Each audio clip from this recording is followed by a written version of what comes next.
চলতি মৌসুমে ঠাকুরগাঁও সুগার মিলে ৬৫ দিনের আখ মারাই শুরু হয় গত ডিসেম্বরের দ্বিতীয় সপ্তাহ থেকে। পঞ্চগড় ও দিনাজপুরের শেতাবগঞ্জ সুগার মিল বন্ধ থাকায় সেখানকার চাষিরাও আখ সরবরাহ করছেন এ মিলে, তবুও আখের সংকট যেন কাটছে না। অন্যদিকে মিলজন এলাকায় মাঠের পর মাঠ আখ উৎপাদনের পর যান্ত্রিক মেশিনের সাহায্যে তৈরি করা হচ্ছে আখের গুড়। এমনকি স্থানীয় প্রশাসনের বিভিন্ন সময়ের অভিযানও বন্ধ করা যাচ্ছে না গুড় উৎপাদন। ফলে এ মৌসুমেও কাঁচামাল সংকটের আশঙ্কায় চিনিকল কর্তৃপক্ষ।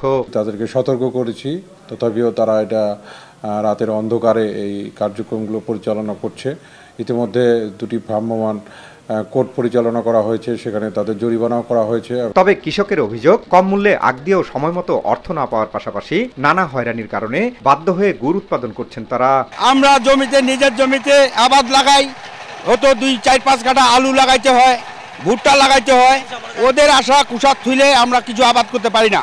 অনেক প্রশাসনের চাপ ভোগ করতে হয়, আমাদের চুলা ভেঙে দেয়, আমাদের গাছের ক্ষতি করে, সবসময় মামলা দেয়। ওরা কত দেয়, অনলাইনে টাকা পাঠা দিব, কতবার দিদি 3 মাস পর টাকা আছে, তাও টাকা নাই, টাকা দিতে পারে না, কুষারও নেয় না, একদিন নেয় 2 দিন নাই। বাধ্য আমরা গুড় তৈরি করে সেগুলো উপার্জন করে সংসার সংসার করে চালাই। এই আখের দামটা যদি সরকার আরো বেশি বৃদ্ধি করে, তাহলে আমার মনে হয় যে আখ চাষিরা আরো আখের প্রতি আর আগ্রহ জাগবে যে আমরা আখ বেশি বেশি আবাদ করব।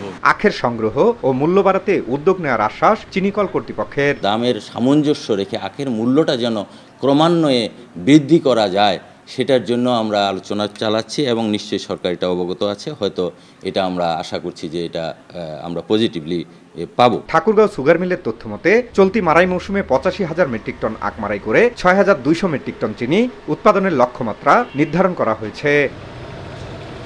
জিয়াউর রহমান বকুল, সময় সংবাদ, ঠাকুরগাঁও।